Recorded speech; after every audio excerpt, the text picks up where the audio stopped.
Hello and welcome to another edition of the GSMC College Football Podcast brought to you by the GSMC Sports Network. We have a great show for you today. We're going to start talking about this month that is just started. It seems like it's going to be a crazy one, so get you updated with everything that can happen there. Then we're going to get you updated on Notre Dame and all of their status. A lot of people questioning whether or not they're going to join a conference in the next little bit. We got some answers to that by way of their AD this week. And then college football is looking at the hip drop tackle. They have decided to table the discussion for the time being while the NFL kind of figures out what that looks like at the next level. So a lot going on there, and we'll break into that, and I'll give you my opinion on that rule in general. And then we have another Good Vibes Monday for you, and today we're going to talk about teams that can make their way into the playoff picture, playing the football they've been playing for a long time. Obviously, more places to go around, more ability for these 10-2, 11-1, or even 9-3 teams to make it into the playoff and possibly make a run. So we'll break down all of those teams. But before we jump in, I do want to remind you all we get tons of questions and comments throughout the show. And the best way for you all to get your question or comment on the screen and I can see it, we can have a fun back and forth here, is to use the link at the bottom of the screen, GSMCpodcast.net. It's a huge help not only to us here at the network, but to you all. You get to see your question on the screen. We can have a fun back and forth and definitely make this a more interactive show. So definitely use that link. Again, it's GSMCpodcast.net. But let's jump right in. April is a month that a lot of people don't associate with college football. It's all about, ending of March Madness, getting into baseball season, talking about the NBA season wrapping up and getting into playoffs there. But college football is dominating a lot of the news right now for various reasons, a lot of them not so great, and it seems like April might be continuing that. We're about 152 days away from week one. Well, exactly 152 days away from week one. So we're very far from actual football being played. Obviously, spring games are coming down the barrel here pretty soon, but tons of stuff is going on around the sport that has nothing to do with football. So just to give you an update of where we are with everything and what could kind of happen throughout this month, I wanted to break down all of this because I have a feeling this month could be a future-defining month in a lot of ways for college football as a whole and maybe even college sports as a whole. So let's start with something that everyone's talking about right now, conference realignment with the ACC in particular. So the ACC is at the center of conference realignment this time around after, the Pac-12 was the center one time and then the SEC and the Big 12 the other. But they're in the center of the conversation for all the wrong reasons. Obviously, 4 lawsuits on their hands, 2 countersuits against Clemson and Florida State, and then obviously Clemson and Florida State have sued them to get out of their grant of rights. Different kind of lawsuits, kind of attacking from 2 different angles, which I tend to believe is the right attack if you're working as a team in the ACC, which it seems to be there's some sort of coordinated attack going on. I think it's a great idea to make sure that these cases are as different as possible because then you can't put them all under the same umbrella and then the ACC can't tie different arguments to this or the same arguments to different cases. So it definitely does help the way that Florida State and Clemson have set this up. And obviously, as we've talked about a lot, North Carolina, Virginia, and Miami, although they have some interesting comments from their AD, I believe, this past week that we should get to probably tomorrow. Maybe we'll jump into that. And so there are teams watching from the outside, watching this very closely, seeing if there's any movement one way or the other.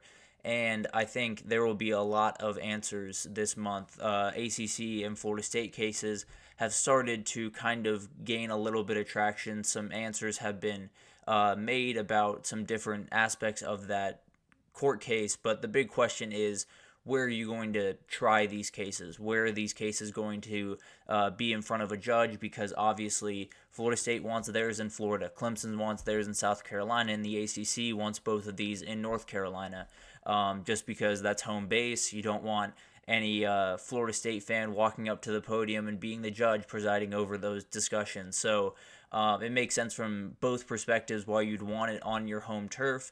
But that's been the big holdup right now. They're still trying to figure that out, still trying to come to an agreement there. And it'll be really interesting to see what that is, because I think that'll be kind of a definer for how this case might go. Obviously, getting it in North Carolina, the ACC would feel very good about their opportunity to get as much money out of Florida State and Clemson as possible, because at the end of the day, I think that's the ultimate goal here. They're pretty much out of the conference already, or they've made that decision for themselves, and now it's about just preserving this as much as you can. So getting this tried in North Carolina is going to be huge for the ACC, and I think this could be the month that we figure all that out, and then a lot of dominoes will start to fall in regards to those court cases, and kind of how the ACC is looking after this month will be a very interesting thing to see. And then let's talk about the thing that I tend to think is going to be a bigger part of this month. A lot of people tend to think it's going to be a bigger part of this month. The transfer portal and NIL. There has been a lot of conversation around them going into this offseason. There have been, obviously, the court case between the NCAA and Tennessee opened the door for NIL to kind of be the Wild West again. That obviously opens the door for the transfer portal to be a little bit more crazy, because these two things kind of go hand in hand.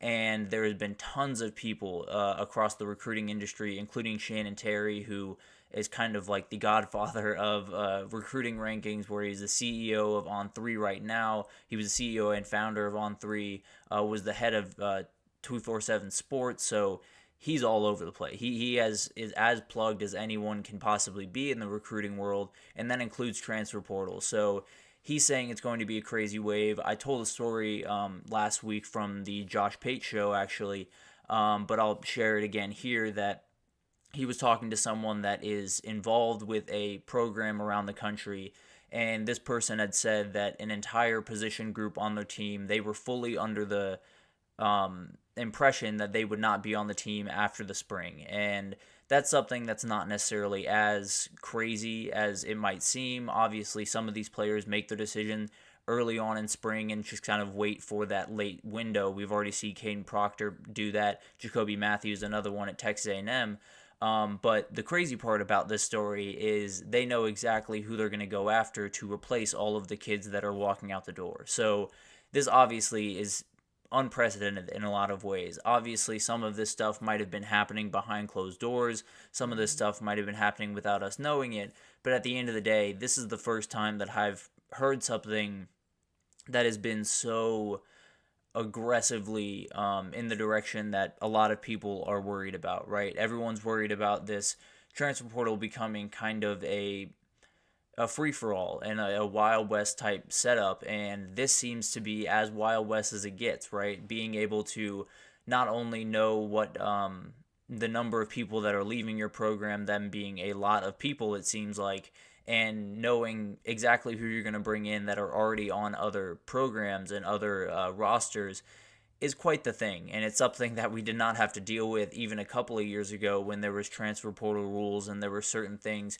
in place. But right now we are in a no direction, no guidelines, no rules type of era when it comes to the transfer portal and NIL in particular. So this is going to be really weird. Every single team in the country is preparing for this. Every single team in the country has a full understanding of what this could look like and how it's going to affect them.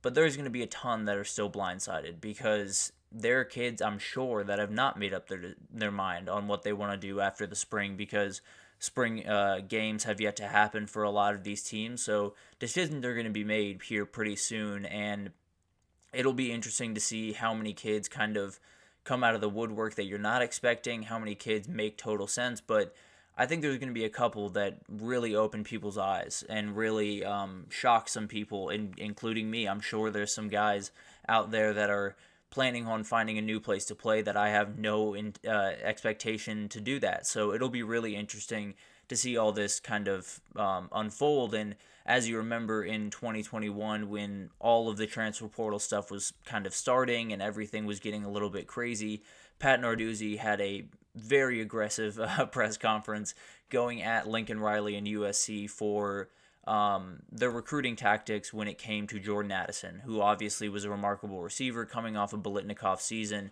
was a huge reason why Caleb Williams was so successful in his Heisman year. And it's one of those things that you feel like one of those press conferences is coming. You feel like there's going to be some coach that's in front of a podium at the end of this month saying, my kids, I can't do this anymore, or just like the situation that we are currently under is just not sustainable in any form or fashion. So I could see a flurry of those press conferences coming, because I think there are a lot of coaches that, while they know what's coming, while they understand that the transfer portal is an unforgiving thing and it's all over the place right now, there's still a lot of unknown, and you still don't really know what's going on in these kids' heads. So there's going to be some coaches that are blindsided. There's going to be coaches that are very angry, and I wouldn't be surprised if we got a Narduzzi-esque press conference at some point during this month calling out another coach, maybe by name, probably not by name, because that's kind of how this usually works. But I think it's going to be a really interesting month, and the transfer portal, we've been looking at it for a really long time, just waiting for that moment, I guess, that flurry of transfer portal kids that bring everyone's attention to what the actual issue with this is. And it's happened in, spurts. There's been individual circumstances. I mean, Caden Proctor is the most recent one, where he transfers to Iowa for a whole of about 15 minutes and then finds his way back to Alabama. I think these things have happened in spurts. They've happened in individual circumstances spread throughout the past couple of years, but there hasn't been an onslaught all at the same time. There hasn't been this remarkable turn, and there's been some crazy transfer portal windows. There's no doubt about that. This past one was absolutely wild, with tons of guys going all over the place, but you kind of expect that at the end of the season, and with a lot of things changing, it makes sense that that would be a crazy portal time. April is not necessarily the month that everyone pegged to be the crazy portal, but it seems like it's going to be. And it'll be interesting to see who gets hit the hardest. You have to assume that the big boys on campus, the Georgias, Texas, Alabama, Ohio State, Michigan, all those teams will benefit, and the lower tier teams will probably be the ones taken advantage of. But I guess you never know until stuff happens. But I do think this is going to be an absolutely crazy month. And I think it kind of needs to be. Not necessarily in the sense that you want these kids bouncing all over the place and having no idea of what your team's roster looks like at the time being. But at the end of the day, the transfer portal has been waiting for this moment where everyone turns to it and says, okay, this is a problem. It's always been about player empowerment, and I'm all for that. But it's gotten to a point where it's becoming a little more dangerous for the players than becoming player empowerment. So there has to be a big tsunami that kind of brings everyone's attention to the same thing and gets everyone in the room talking about this in the same light. And I think this month could very well be it. I think there's going to be a number of examples of kids making decisions for maybe the wrong reasons, or maybe just making them fairly quickly when they could have taken a little bit more time. I think there's going to be a number of examples that we will definitely get into throughout the month of kids maybe making a mistake in this portal, and you'll see it time and again, and you'll see tons of big-time kids finding new places to play, and hopefully, at the very least, that this brings some type of structure, that there's some type of group in the background that is waiting for this avalanche, so everyone's on the same page and we can finally move forward and figure out what the next step is for the transfer portal and NIL, because I think we all agree that this cannot be the system going forward. This can't be the system as we go on for the next 5-10 years, because then a lot of kids are going to get left by the wayside. So you need that moment. You need that big event that everyone looks at and says, okay, this is a problem for the sport. Let's get this under control. And I think this month could be it in the transfer portal. So I guess the best way to put it is buckle up, because there's going to be some things happening throughout this month that are not going to necessarily improve your enthusiasm for college football and the future of it, but I think in the long term it could be a good thing. I think there's fear in the short term, and there's definitely going to be some weird things happening in the short term, but I think in the long term, it'll at the very least create change where there's absolutely needed change in the transfer portal and the NIL discussion. So it'll be interesting to see all of this unfold. I think this month could be as big a month as there's been in college football in a really long time in terms of what the future of it looks like. So we'll keep you updated, obviously, with everything as it happens, new transfers and all of that type of stuff. But buckle up, because I think this month is going to be a little bit off the walls, definitely comparative to other Aprils in the past. But we're going to take our first break here, and when we come back, we're going to talk about Notre Dame and their possibly joining a conference, possibly staying independent. There's been a lot of conversation about that, so we will break that down right after this. I feel like I'm losing my mind. Is everybody in the world blind? Please, Lord, give me a sign, a sign. I feel like I'm losing my mind. Is everybody in the world blind? Please, Lord, give me a sign, a sign. I wanna be the greatest. Everybody on the fake shit. I look around and feel like everybody is the fakest. I make this every day and I'm impatient, hoping one day I blow up from the basement. Statement, the top is so vacant. I don't hear shit that I think is amazing. Waiting for my day when I'm playing sold out shows for 1,000 faces. Hey, give me that crown, get in my way and to be put down. It ain't your place, all this my town. If I want that shit, then I'll get it right now. I'm losing it, the noose it fits. I'm losing shit, a stupid myth. You choose to live or choose to dip. You choose to fight or lose your grip and lose a gift. I feel like I'm losing my mind. Is everybody in the world blind? Please, Lord, give me a sign, a sign. I feel like I'm losing my mind. Is everybody in the world blind? Alrighty, welcome back, everyone. We just talked about all of the stuff that could be happening this month. It seems like it's going to be a crazy month in college football, especially for an April, and that is this far away from college football season.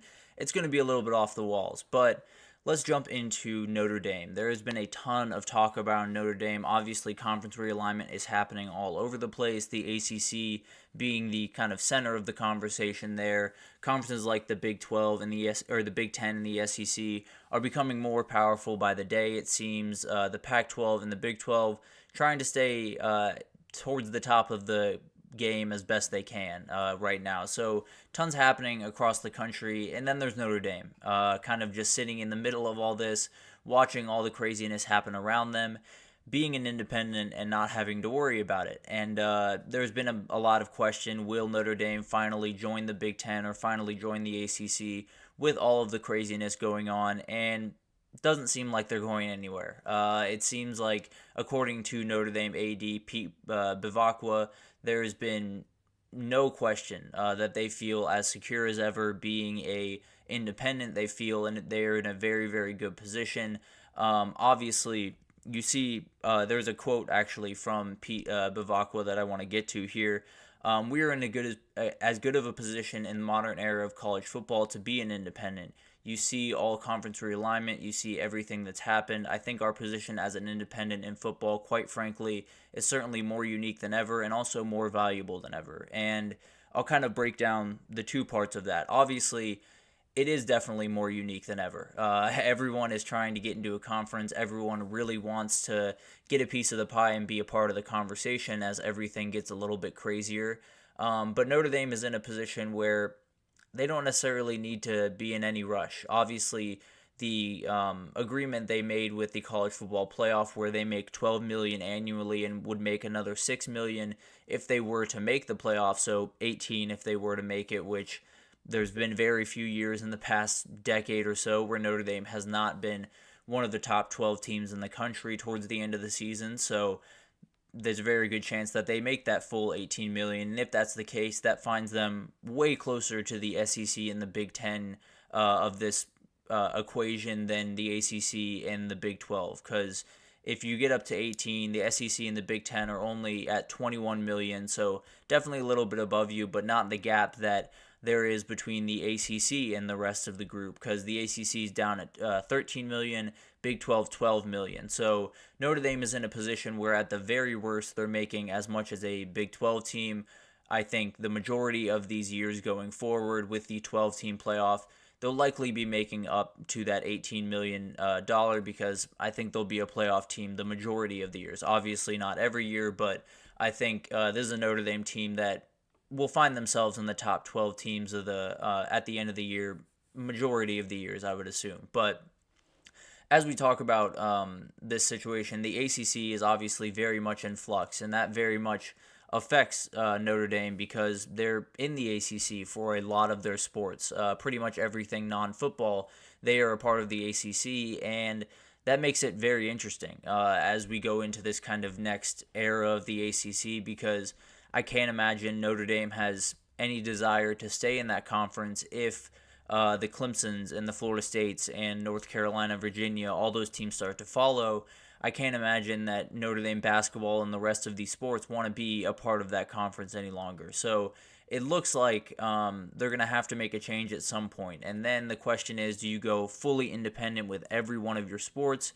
Do you find another home for the Olympic sports and basketball and all of those sports in the Big Ten possibly? Or do you just fully join the Big Ten? And that's the big question, because if you're the Big Ten, I'm not necessarily sure if you're willing to take Notre Dame without the football as a piece of it, because you're in a position, if you're the Big Ten, where you kind of get to call the shots in pretty much every scenario. You are sitting at the top of the table. You are the one that everyone's kind of turning to in a lot of these situations. So the Big Ten is in a situation where if Notre Dame comes knocking and wants to be in their conference, it's very possible that they say, well, it's an all or nothing proposition. You're either going to be totally in this conference, football included, or you're not going to be totally in this conference. So it'll be really interesting to see all that develop. I think it's funny, we talk about college football so often, but it's very real reality where these other sports that are not affiliated with football at Notre Dame will have a direct impact on the football team, I think, in the coming months, and definitely in the coming months as we kind of get a better idea of what the future in this craziness that is conference realignment looks like. But another reason that Notre Dame is in a great position is obviously their contract with NBC. They have pretty much an exclusive contract with them to televise all of their games. That is a contract that brings in about $50 million a year till about 2029. So they're in a position where you're not really in that big of a rush. Obviously, the SEC and the Big Ten get a bigger piece of the pie in their media deals. I believe it's $60 million for all the SEC teams and close to $100 million for the Big Ten teams, if I'm not mistaken. So these contracts are going to be very interesting, and it'll be interesting to see if the SEC and the Big Tens change as they kind of garner more power, maybe add more teams. But Notre Dame right now is firmly sitting in that third position, kind of on their own in the college football world. So it's not necessarily where they want to be. I think they would love to be at the head of the table with the SEC and the Big Ten, but at the end of the day, if you can keep that unique aspect of yourself, that Notre Dame being independent, being specific to themselves, which is obviously something that is very important to Notre Dame fans, while still being a part of the conversation and being in the realm of those two conferences, I think that's a huge win. So it'll be interesting to see all of this develop. Obviously, as Pete Bavacqua said when he was talking about this, the NBC relationship, they also have ACC Network they're affiliated with. The playoff, as we talked about, was a great deal for them. They're in a really good place financially, and Notre Dame's never going to be in a bad place financially, but it'll be weird to see kind of how all of this develops, and if, some teams kind of start to catch up to them. Is there another round of conference realignment that gives the Big 12 more power and kind of gets them towards where Notre Dame is at? Or is the ACC crumbling going to benefit the Pac-12 and let them kind of get further into the picture? So there's a lot of moving parts here, and Notre Dame just kind of letting all the craziness happen around them, and then they'll make a calculated decision towards the end of this, I think. So But there's a couple of layers to this as I look at it. Obviously, everyone has an opinion on Notre Dame. If you're a college football fan, you have a pretty aggressive opinion on Notre Dame, it seems, at least the majority of people. I think when you look at this situation for Notre Dame, obviously they're in a great position. They are Notre Dame. They are in a position where they have about as much money coming in as they could possibly need. They don't have to affiliate with another conference, which gives them a little bit more autonomy over everyday things within their program. They have that, we're Notre Dame and we stand alone type of mentality, which is something that's super important to them and all of this stuff. And obviously, you want to be a big time brand, which was another reason the AD kind of pointed to Notre Dame wanting to be independent. They wanted to be standalone. They wanted to keep their high level brand in college football. And I totally understand that desire, right? I totally understand Notre Dame being fully confident in their position, and I would be too. But I don't necessarily think that this means they are in a position where in 5 years they aren't looking back on this saying we definitely should have joined a conference. And it's not necessarily to say that Notre Dame's going to, fold overnight or anything like that, or they're going to, really start to struggle. But at the end of the day, the sport is changing very quickly, and more power is being put in the SEC and the Big Ten's hands. More and more power is being put in conferences' hands in general. So the independent teams, whether they like it or not, are losing a little bit of that power. And going back to their idea that they want to be a standalone big-time brand in college football, that's not really a thing that you need to be independent for. I get that's been Notre Dame's thing for a really long time, but the big-time brands in college football that we talk about all the time that have been towards the top of the sport are there not because they're standalone, because a lot of them are in conferences, not because they have this very unique aspect to them that is not shared by anyone else.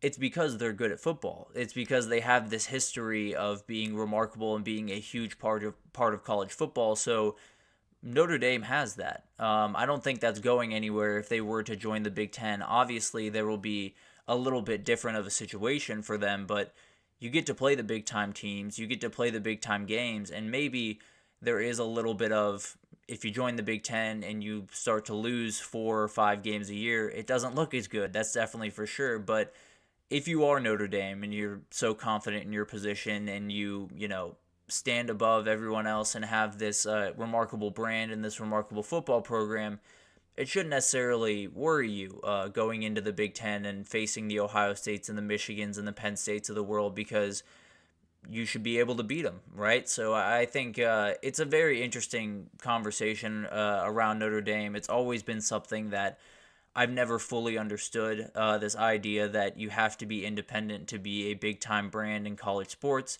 Just isn't true, and that's been proven time and again. One of the biggest brands in all of the sport, Texas, has been in a conference their entire history, pretty much. So there's obviously, I get that Notre Dame wants to be unique. They want to stand alone. They want to be specific in this college football world that is becoming more consolidated and more group-based. But at the end of the day, I think they are in a position right now that is about as good as it's going to get for the next decade. I think the SEC and the Big Ten are going to garner more power. I think the ACC will likely start to kind of fold out of the picture, but the Big 12 and the Pac-12 will get stronger because of it. I think Notre Dame, although their position will still be as one of the premier programs in the country, you can't necessarily match up to the 14 or 16 or 18 teams that are walking in from the Big 12 or the 16 teams that are walking in from the Pac-12 in 3 years. So there's definitely an idea that Notre Dame is in a great position today. I tend to believe this is about as good of a position as they're going to be in going forward. So if I was the Notre Dame AD, if I was the Notre Dame president, I would be putting out feelers, getting an idea of what conferences would be willing to take us and what the future would look like there. But right now they look content. They look like they're going to hang out being an independent team, and they seem to feel really confident about that. I wouldn't feel quite as confident in terms of the long-term future, but in the short term, they should be okay, and they should be in the playoff and in the conversation for quite some time. But things happen pretty quickly in college football, and they could fall from graces relatively quickly if a lot of the things that I expect to happen over the next couple of months start to happen. So it's definitely something to keep an eye out on. I think Notre Dame at some point will join a conference. I just don't know when that's going to be. I think the ACC might force their hand there, but definitely tons to keep track of there, and we will definitely keep you up to date with everything happening around them because they're a huge domino in this game, no matter really what their status is. So it'll be really interesting to see all of this develop, but we're going to take our second break here, and when we come back, we're going to talk about the hip drop tackle. There's obviously been a huge change to the NFL rules banning the hip drop, and some people weren't too happy. So we'll talk about the implications on the college level and kind of how everyone's handling it at the college level after this. So stick with us. Looking for your daily fix of sports talk without having to pay for it? GSMC Sports Network is available on YouTube. Just search GSMC Sports Network. Get your fix of daily sports talk shows on YouTube, absolutely free. NFL, college football, NBA, MLB, MMA, UFC, fantasy football, and so much more.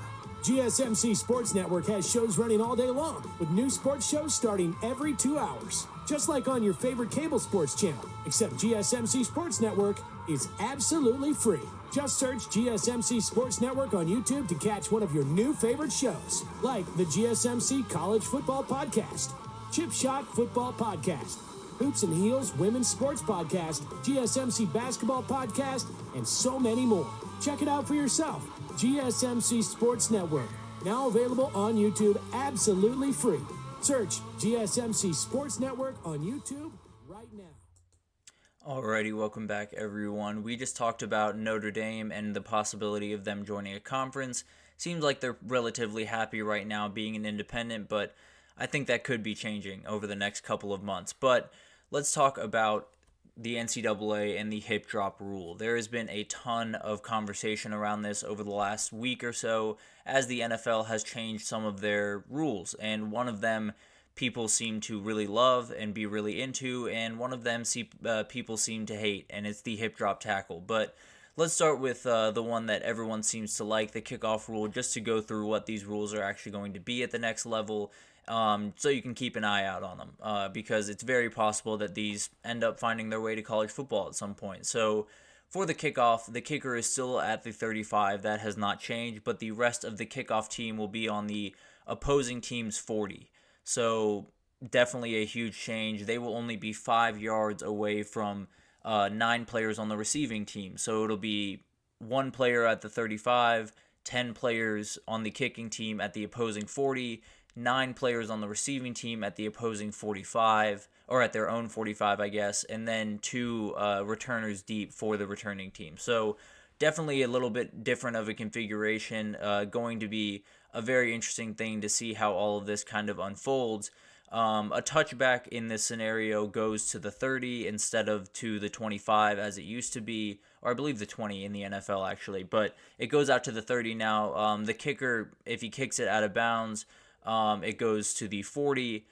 So there's a lot of confusion. It's a little bit different for sure, and there's going to be a lot more returns, it seems. There's going to be a lot more action on kickoffs, which is something I'm very much looking forward to. I think it's going to help a lot of young players who are getting on the field for the first time have those reps be very helpful and be able to get off blocks and make an open field tackle and do the things that have kind of been deprived of them the last couple of years as touchbacks have become more and more common. Obviously, one of the things that people don't love about this is it does kind of take away the surprise onside kick, because usually you'll have to essentially declare that you're doing an onside kick because you'll have to set up in a different formation, essentially what they used to set up in for a lot of these. I think you can do offset alignment, so you can have like 7 guys on one side of the ball and 3 on the other instead of having to have 5 and 5. So that obviously helps the opportunity to recover these, but the surprise onside kick coming out of halftime and that type of thing probably won't be happening anymore. But at the end of the day, in 2023, there were only 2 in 272 regular season games, so not necessarily the biggest loss in the world, but it'll be really interesting to see all of this kind of be implemented at the next level. I'm very interested in. I actually really love this rule. I think it's going to make the games a much more fun, add more players to the equation of winning, and also add some fun strategy that was not there before for special teams coordinators, which is something I'm always into. So I know college football is looking at this. I know Kirby Smart is a big fan of this. So I wouldn't be surprised if this was one that maybe not in 2024, possibly things happen very quickly, but definitely in 2025, I would not necessarily expect to see this, but I would not be surprised at all if this was a part of college football in 2025. And then there's the other side of the coin, the one that everyone is not too happy about, which is the hip drop tackle ban. And this one's a little bit harder to explain, even though the kickoff rule is all over the place, and I'm sure there were some parts of that I either left out because it's all over the place. But the hip drop tackle is as confusing of a thing as really anything in college or in football right now, because no one really knows what they're talking about. So let's get to the definition from the NFL. It's when a defender grabs the runner with both hands, grabs the runner with both hands or wraps both arms around and unweights himself while swiveling and dropping his hips and or landing on and trapping the runner's legs. So a lot goes into that. Obviously, this is something that has been talked about for the last couple of years, and there's been a lot of contention around it, some confusion around it, obviously, because I'm not really sure what that necessarily means in terms of actual field, the implication on the field. I don't necessarily know what that looks like. I don't know if refs know what that looks like, and I know for a fact that players don't, because players have been very open about the idea that they have no idea what a hip drop tackle is. They know what tackling is. They know what tackling from behind is, but they have never been told drop your hips. They have never been told to do anything of that nature. So definitely a confusing situation. The players are going to be as confused as everyone. I think this is something that is going to be nearly impossible to fully officiate correctly. And I think there's going to be a number of cases in the NFL this upcoming year with really bad calls or really confusing calls that define games in a lot of ways. So my hope is this will not get to the college football level, but at the end of the day, there's been a lot of college football finding their way to emulate the NFL in a lot of ways, and I hope they don't do it in this sense, but it's definitely still a possibility. But it seems like for now, the Rules Committee has tabled that discussion. They're going to see how it's kind of implemented at the next level and figure out kind of what everything is looking like and how it's officiated, if it can be officiated the correct way. And obviously, you need some time to figure out, can we teach defensive players other ways to tackle? Can we, mitigate this in some way to where even if it is implemented, it doesn't have the detrimental effects on the defense that some people, including myself, tend to think is going to happen. So it'll be really interesting to see all of this develop. There has been a ton of conversation out of the NCAA Rules Committee about this. They've talked to NFL officials last week, I believe, and they've kind of come to an agreement that is just, as of right now, it's not in a good position. One of the rules officials at the NCAA Rules Committee had a quote in this article from CBS Sports just talking about the hip drop tackle, and it's the conclusion from this year's meeting was that we needed a solid definition of the action. Weighting is an excellent way to teach our players how to avoid the technique and make sure we can administrate it. So it seems, at least from my perspective, that they are not necessarily planning on making this a thing, but it's definitely a big topic of conversation. It's definitely something that they are looking at very intently, and they wouldn't necessarily be opposed to introducing into the college football level, and it makes sense. I think there's obviously some arguments the NFL has made to kind of push this forward that have made sense to me, and I totally understand trying to protect players. That's the ultimate goal. College football and football in general is a very dangerous game. That's kind of the way it is, and you want to be able to mitigate injuries as much as possible. You want to make sure that these kids are as safe on the field as they possibly can be, but sometimes they're just not going to be safe. Like, this is football. They do, run at each other at very fast speeds and run into each other and with a lot of force. So, like, there's an idea around this, and there's the execution, I think, is mainly the problem more than anything else. I get the idea of trying to keep players safe. There's obviously one of the big pushes from this at the NCAA level is because Jordan Travis's injury last year, they say, was a hip drop tackle that took him out for the year, and obviously changed the entire complexion of college football in a lot of ways, as we saw with the playoff discussions at the end of the year. So this obviously is something that they're looking at. This is obviously something that has reared its ugly head at the college level with Jordan Travis going down with that injury. But the way I look at it is you can continue to put in these rules that protect players at all costs, and that's great. And trying to make sure that this is as safe a sport as possible should be at the very top of your list. But when you look at the hip drop tackle in particular, targeting is a totally different conversation, but the hip drop tackle in particular, I think there are going to be players that just have no earthly idea what you're talking about. They have no earthly idea what you mean and how to kind of not do that, because they've never been necessarily told to do that. That's just the way you get someone down when you're running them down from behind. So excuse me. So it'll be interesting to see how all of this develops. It'll be interesting to see if there's any big time plays at the next level that are flagged, and if they're correctly flagged or if they're not. Because I tend to believe that this is going to be kind of a disaster at the NFL level. I don't necessarily know to what degree it's going to affect the games. I do know that there's going to be one or two games that are defined by these type of calls, and these type of calls are always going to be confusing. There is no reality where in targeting where you can see the replay and you can see, okay, I understand what they were saying. There is forcible contact to the neck or head area. I get the rules of that.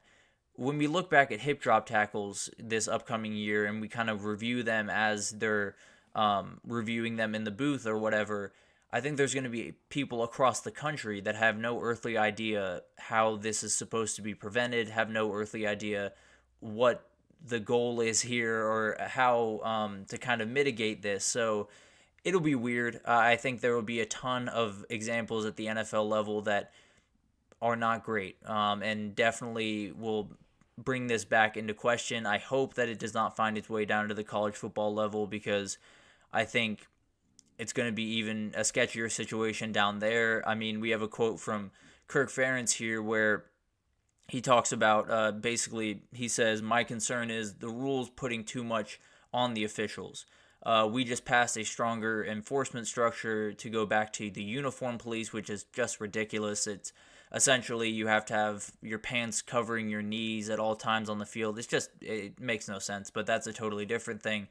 His overall argument here was just get the parts of the sport that we have right now right before starting, a totally new conversation with these defenders on how to tackle, and starting a whole new debate in the fan world of is this a hip drop, is this not.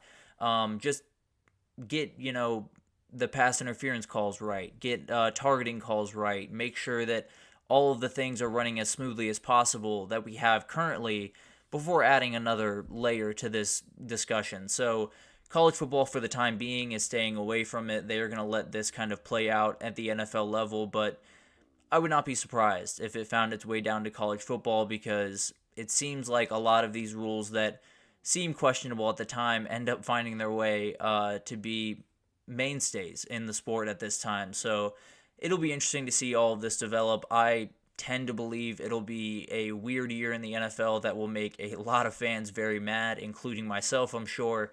But we'll see, I suppose. I think in 2025 they will revisit this and they will talk about it more and see what kind of is going to happen from this. But at the end of the day, I really hope that this does not make its way down to college football, because I just think it would be very detrimental to the Defenders' play. I think it would be detrimental to the way that games are officiated, and would just leave way too much up to the people that aren't dressing in uniform and aren't playing these games in the referees. So I hope it doesn't happen, but it's definitely on the horizon, it seems. So buckle up, I guess. I'll keep you updated with all of the happenings at the NFL level, just to get an idea of what is going on, if it's picking up steam to go into college football next year. But for the time being, I think they're staying pat, which is definitely a good thing. I don't want anything changing too quickly around college football right now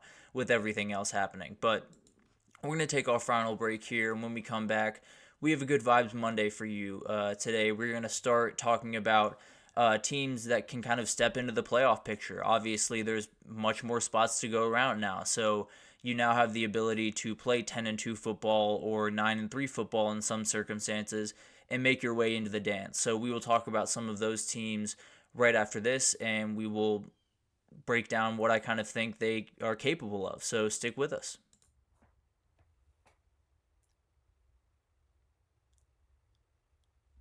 For the best and latest podcasts available anywhere, go to the podcast app on your cell phone and type in GSMC to access free content-rich podcasts on health and wellness, book reviews, sports, entertainment, relationships, social media, movies, technology, finance, and even weird news. Subscribe and download the GSMC Podcast Network's family of shows, available everywhere podcasts are found. Alrighty, welcome back, everyone. We just talked about the hip drop tackle and the possibility for it to be introduced to the college football level. Looks like we're a little bit ways away from that, but we'll definitely keep you updated if anything happens there. But now it's time for a Good Vibes Monday, and we're going to talk about teams that are slated to kind of step into the college football playoff spotlight this year.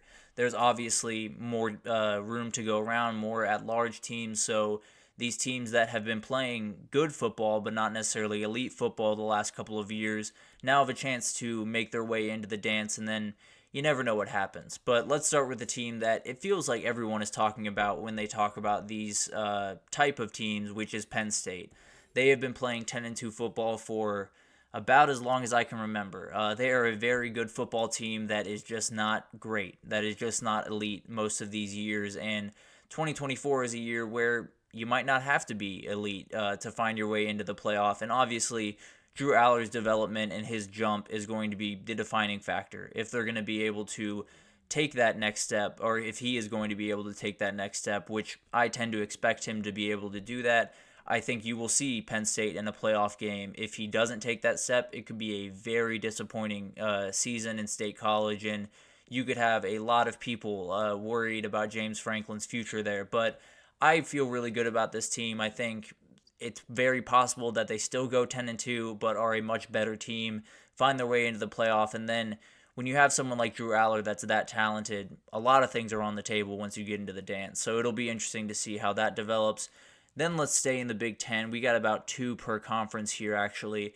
Let's go with Oregon, because Dan Lanning has been building over there for quite some time, or for the last 2 years, really. But he's been doing an incredible job. They've been right on the cusp of being in the playoff for these past 2 years, mainly last year, like 2 plays away pretty much from the playoff in 2023, and I expect them to be comfortably in this next year. I think they are building a team that is not only a beast on offense with tons of talent on that side of the ball, but on defense, they're becoming more and more talented by the day, more and more what Dan Lanning wants to see out of that team by the day. So very excited for Oregon. I think they can definitely not only get into the playoff, but make some noise once they're there. I think they're the team in this group of teams that I tend to expect that to do that the most, I suppose.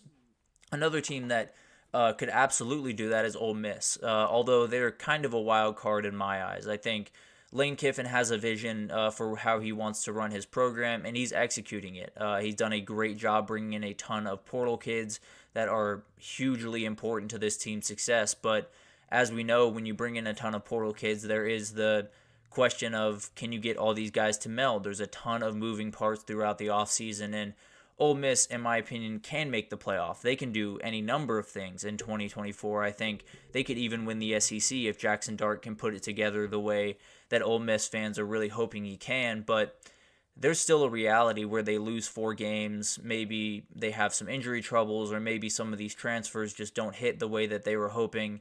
And Rebel fans are left kind of scratching their heads wondering what happened, because this was obviously a year that Ole Miss fans are looking forward to just incredible amounts, and if they kind of fall on their face, I think there will be some uncomfortable conversations for sure around Oxford. But another SEC team that is ready to make that jump is Missouri. We saw them last year, had an incredible year. Eli Drinkwitz kind of burst onto the scene, and I think there's 2 really big things for this team that kind of will keep them at the very least in the conversation for quite some time. And Brady Cook obviously is one of those. He's going to give you good quarterback play. There's almost no question in my mind. He's going to be on time. He's going to be on target.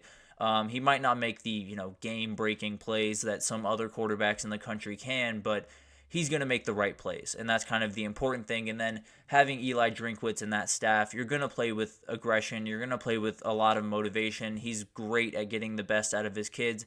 Obviously, losing defensive coordinator Blake Baker is a huge loss, but being able to still have that head guy that carries himself with a chip on his shoulder for sure definitely does help the team mentality. So very excited to see what they can do on the defensive side of the ball. And then when you get into playoff games and you have someone like Luther Burden, who, in my opinion, might be a top 5 player in the entire country, a lot of things can happen very quickly, and things get really interesting, because if they can't guard him, this dude can literally go for like 250 yards and 2 touchdowns. The dude is absolutely insane, and if whoever they match up with in the playoff does not come with their A game at corner, it could be a long day. So it'll be really interesting to see all that develop in the SEC, because there's so many teams that are lurking right behind the top dogs that are very much ready to take that next step. But now let's go to the Big 12, and let's start with Kansas State. They feel like the obvious team here. They would have already made the playoff once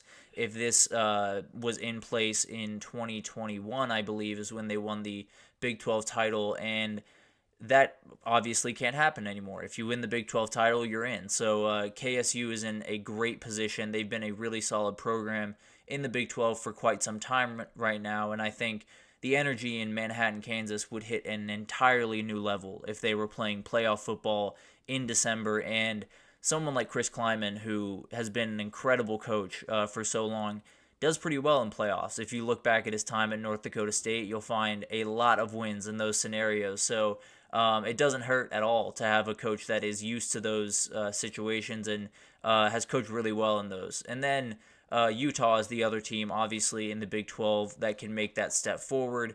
Kind of the same thing I said for Chris Kleiman, you can say for Kyle Whittingham. It has been so long.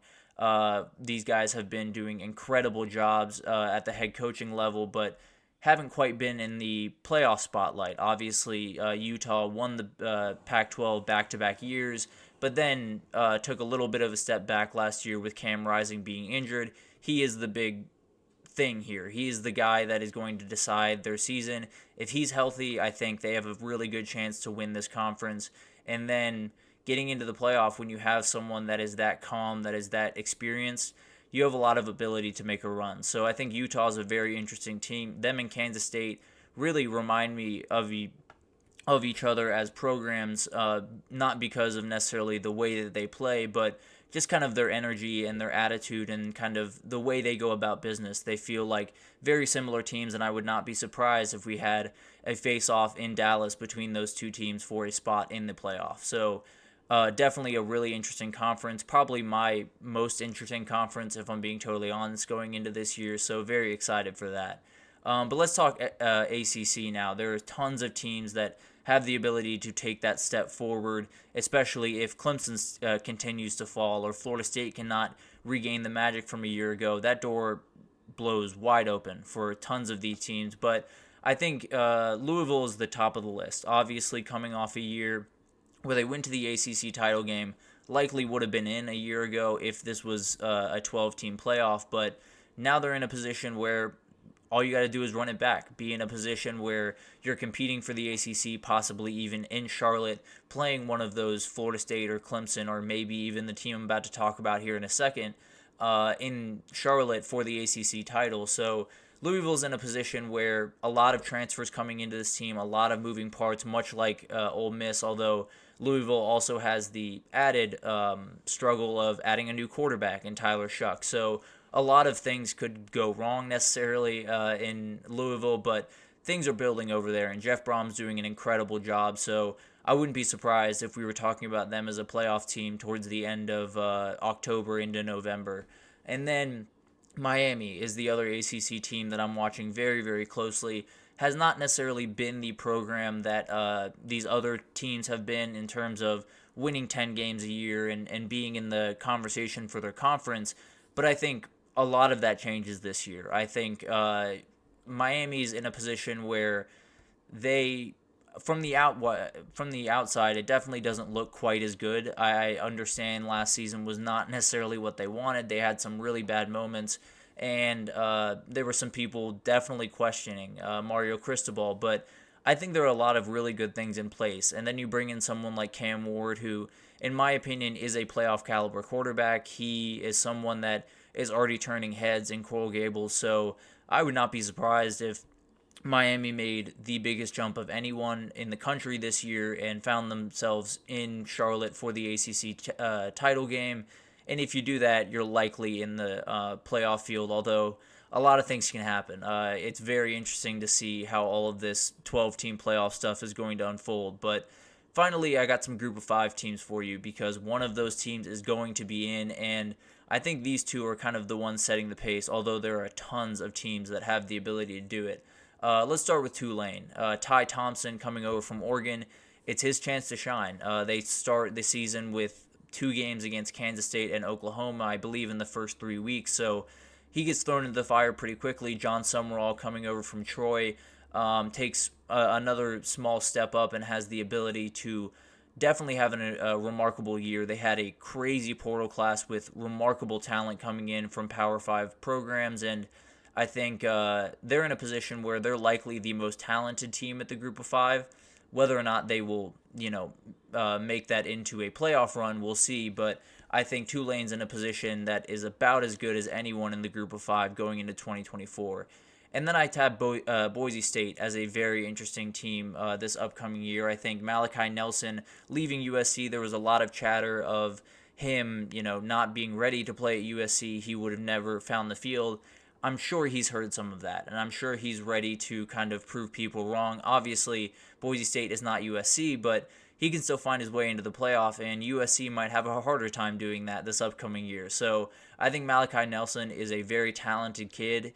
Once he finds his footing and gets more reps, I think he could be remarkable. And then Ashton Jainty is someone that is as good of a running back as there is in the entire country. He is someone that absolutely could have jumped to another program. I would be shocked if there weren't programs that were reaching out to him, maybe as we speak, even though they shouldn't be. But I think he's someone that is going to be a huge piece for this team and obviously give them at least a baseline to kind of work from on the offensive side of the ball, where you have a running back that is going to give you really, really good snaps pretty much day in, day out. So it gives your offense definitely the ability to fall back onto that whenever you need to. So Boise State, I think, has a very high floor. I don't think they necessarily will fall off a cliff. And if they can put things together with Malachi Nelson, then it could get really, really interesting for the Broncos in 2024. But obviously, a lot of stuff happening around the country. The college football playoff is going to shake up the world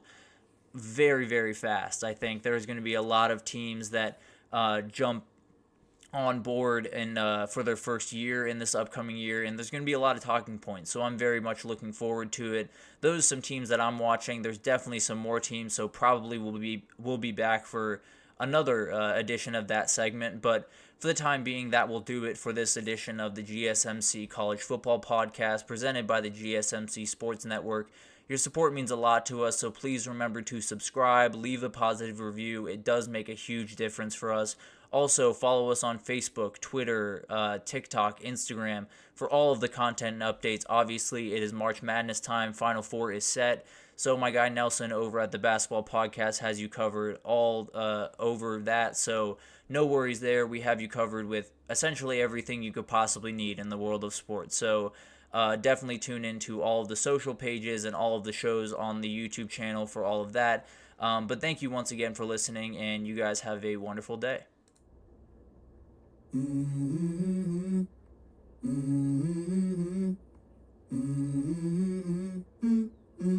Let's go.